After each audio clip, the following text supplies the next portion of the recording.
The One Doctor, the 27th Big Finish audio release, first broadcasts, well, basically in Big Finish, in 4 parts on the 17th of December 2001.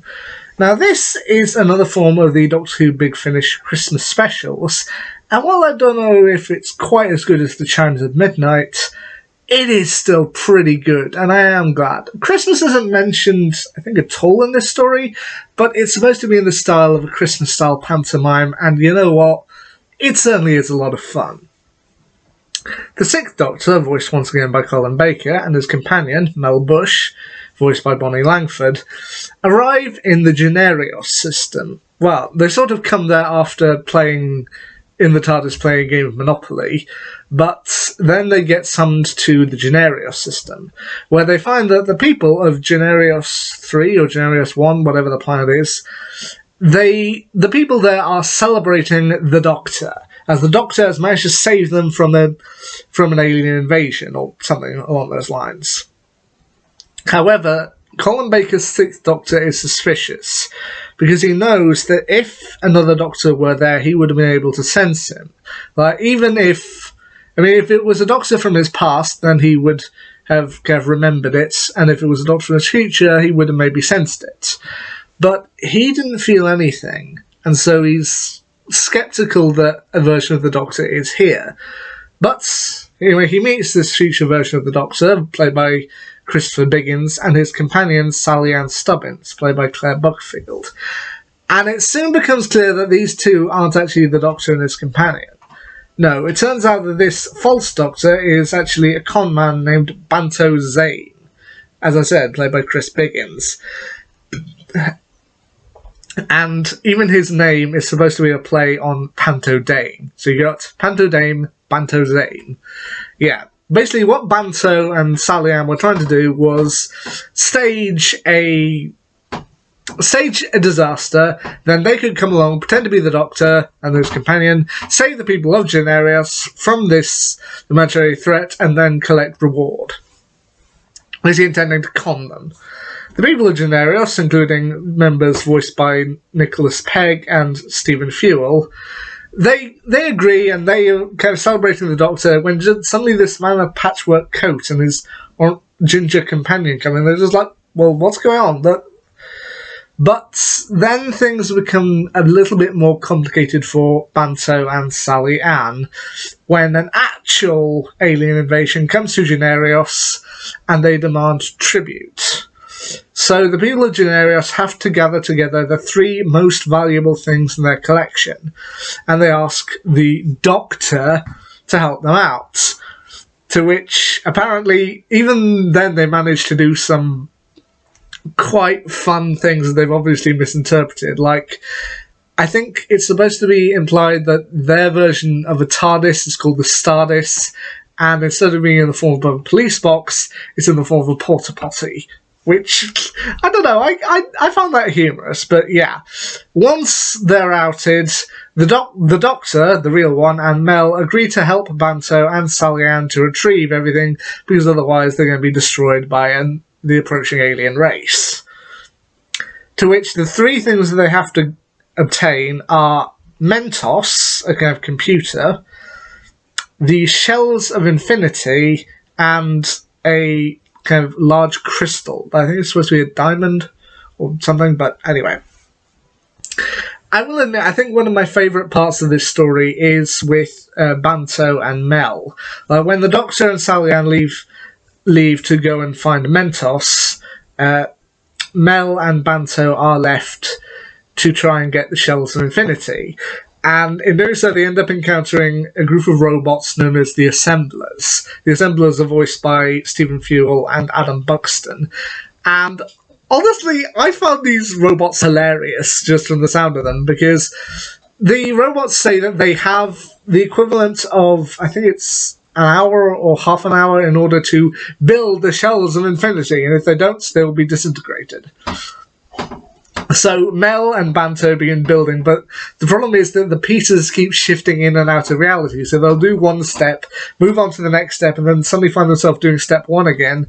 To basically, they realise that these instructions are infinite. They'll never be able to complete the shells.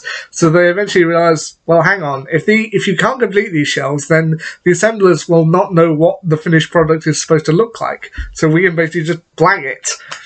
We'll do this as far as we can. We'll set it all up, then place all the other pieces on top. Say we've completed it, they won't know. And even when the robots trying to work it out, it's like, well, why don't you do it then? Why don't you show us how it's supposed to look? It's like, all right, we will. And I don't know. I just found the assemblers hilarious. When the Doctor and Sal-Yan try and find Mentos, that too does kind of get some laughs too, as they find that Mentos, voiced by Nicholas Pegg, is somewhat locked in a game show scenario with a questioner played by Jane Goddard. And I think it's supposed to be like a parody of The Weakest Link, where it continually answers questions and it will always get them right. But in order to be able to collect Mentos, they need to pose it a question it can't answer. The Doctor tries at one point, and he gives it a question of, what did I wish for on my 900th birthday? And it is even able to answer that. And it had things out to work out the answer. To which, the way they finally do beat it, I do actually think is quite clever. I mean, it says to, well, you can't give me one of those rounded questions that has no answer. So eventually the question they pose it to, be able to stump it and be able to finally collect it is, what don't you know? And it literally can't answer that, so that's how they ultimately win. And then the final piece they have to collect is the diamond or the jewel, and that is protected by a creature known as the Gelloid, which apparently was voiced by Matt Lucas. Lucas would ultimately come back to Doctor Who in 2015 in the Husbands of River Song, playing Nardole, and then would return a year later as a full-on companion Nardole for the remainder of Peter Capaldi's era. So once again, like with David Tennant in Colditz and some of his other stories, Matt Lucas did actually have a part in Doctor Who before he became a full companion. So that's actually pretty cool. He actually voices two characters in this particular story. He voices the Gelloid, which is supposed to be the creature guarding the crystal, and even then, that also is pretty funny. This creature has been designated to guard this crystal for so many years, and they actually managed to have a nice conversation with it. And it's saying that, well, I was waiting for an entertainment system, and it says it'll cost something like 5 million years for delivery. I'm currently 2.5 million years in. I can't leave it now. I don't know. The other character that Matt Lucas ultimately voices is the voice of the Cylinder, to which those are the aliens who have come to demand tribute. And I will admit, the ending of this story I do also think is pretty humorous, which is that they present the three greatest treasures of Generios, the Shells of Infinity, Mentos, and the Crystal, to which the aliens say, yeah, we are satisfied. And they ask, who brought us these items? They say, the Doctor did! And they point to Banto. It's like, well, no, hang on, no, whoa, I'm not the Doctor. It's like, Oh, yes, he is. Because that is the Doctor. That is the one who everybody is charming. That is the one who is the true hero. Right, we're going to arrest you then. What? But you pissed us off. You now have to face charges. To which they end up taking Banto away, and even Sal-Yan is slightly glad to see him go after finding out that while she initially thought she and Banto were going to have a great life, we're going to be crime buddies and even get married alike, then she found out he's already married, and yeah, safe to say she's a little annoyed. But I do like that the Doctor mentions that even though Banto did do some things not quite right, he still mentions that he'll save him from the creatures, which I think is nice. As I said, this is supposed to kind of play out like a Christmas pantomime, which, okay, I've seen a few of them in my time, and while I haven't seen one in a while, I do think that this does evoke the spirit of it. Just consistently going, consistently funny, consistently silly. And you know what? Around Christmas time, that's what you want. So if you want a good piece of Doctor Who Big Finish to listen to around Christmas time, you can't go wrong with the one Doctor, as there is only one. Doctor. Anyway, until next time, see ya.